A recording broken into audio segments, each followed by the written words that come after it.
എനിക്ക് തോന്നുന്നു ആദ്യത്തെ ഫലസൂചനകൾ വരികയാണ്. കൃത്യം 6:31 പി ബസന്ത് നോക്കാം. ബസന്ത്, ആദ്യത്തെ ഫലസൂചനകൾ വരികയാണോ? ഏത് ഏജൻസി?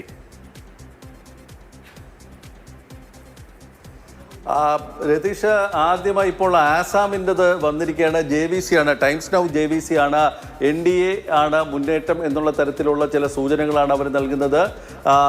ആ തരത്തിലുള്ള ചില ഇതാണ് അവർ ലോക്സഭ 48% വരെ വോട്ട് ഷെയർ വരുന്നു, 38-14 എന്നുള്ള തരത്തിലാണ്.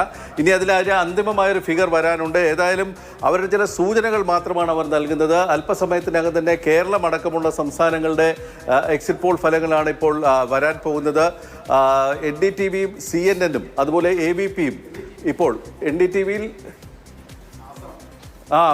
ആസാമാണ് ഇപ്പോൾ ആക്സിസ് മൈ ഇന്ത്യ നൽകുന്നത്. BJPക്ക് 88 മുതൽ 100 വരെ സീറ്റുകൾ, കോൺഗ്രസിന് വളരെ താഴെ പോകുന്നു എന്നുള്ളതാണ് ആക്സിസ് മൈ ഇന്ത്യ പറയുന്നത്. BJP ആസാമിൽ വൻ ഭൂരിപക്ഷത്തിൽ ജയിക്കുന്നു. കോൺഗ്രസിന് 24 മുതൽ 36 സീറ്റുകൾ വരെ മാത്രമേ ഉള്ളൂ എന്നുള്ളതാണ്. അതായത് പ്രതീക്ഷിച്ച പോലെ തന്നെ ആസാം BJP വീണ്ടും നിലനിർത്തുന്നു. ഹിമന്ത ബിശ്വ ശർമ്മ വീണ്ടും മുഖ്യമന്ത്രിയാവും എന്നുള്ളതാണ്. പൊതുവിൽ വരുന്ന എക്സിറ്റ് പോൾ ഫലങ്ങളെങ്കിൽ വലിയ മത്സരമേ അവിടെയില്ല. നേരത്തെ വന്ന റിപ്പോർട്ടുകളെല്ലാം ശരിയാണ് എന്ന് തോന്നേണ്ടി വരും അല്ലേ ബസന്ത്? ഒരു സ്വീപ്പ് കോൺഗ്രസ് തീർച്ചയായിട്ടും വലിയ തോതിൽ പ്രതിസന്ധിയിലേക്ക് പോകുന്നു. അസാമിൽ BJPയുടെ ഒരു ക്ലീൻ സ്വീപ്പ് അസാമിൽ ഉണ്ട് എന്ന് ഈ ആക്സിസ് മൈ ഇന്ത്യ പറയുന്നു.